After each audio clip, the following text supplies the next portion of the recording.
Vítajte v tomto videu, kde sa pozrieme na inteligentné funkcie odstránenia, ktoré nám poskytuje intuitívne rozhranie. Konkrétne tlačidlo odstrániť osoby, tlačidlo odstrániť káble a tlačidlo štetec na odstránenie.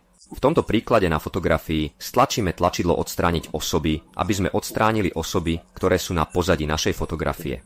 Po vyhľadaní pomocou pluginu nám budú označené vo forme výberu a nám postačí stlačiť kláves Enter na klávesnici, aby sme ich efektívne odstránili.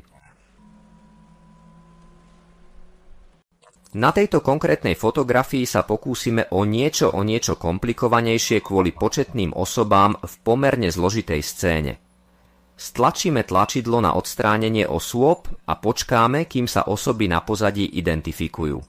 Potom môžeme upraviť výber, ktorý nám tu ukazuje na lodiach, kde určite nie sú prítomné osoby.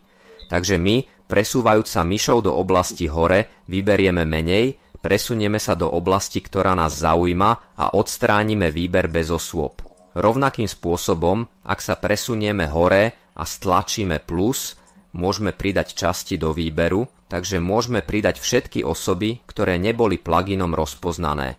Vyberieme všetky oblasti a osoby, ktoré nás zaujímajú. Po dokončení nášho výberu môžeme opäť stlačiť ako v predchádzajúcej fotografii kláves Enter na klávesnici alebo hore tlačidlo V.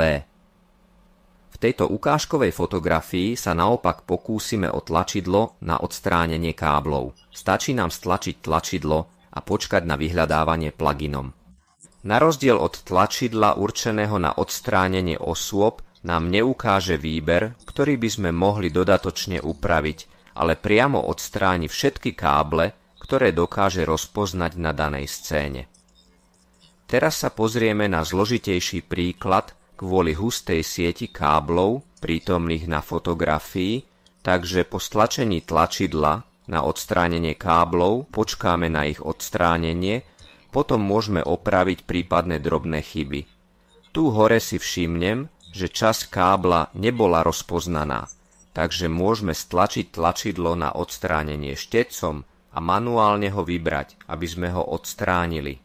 V tomto novom príklade vyskúšame štetec na odstránenie. Stlačením príslušného tlačidla stačí vybrať v rámci fotografie všetky časti a objekty, ktoré chceme odstrániť. Jedným výberom za druhým môžeme odstrániť všetky objekty, ktoré si želáme.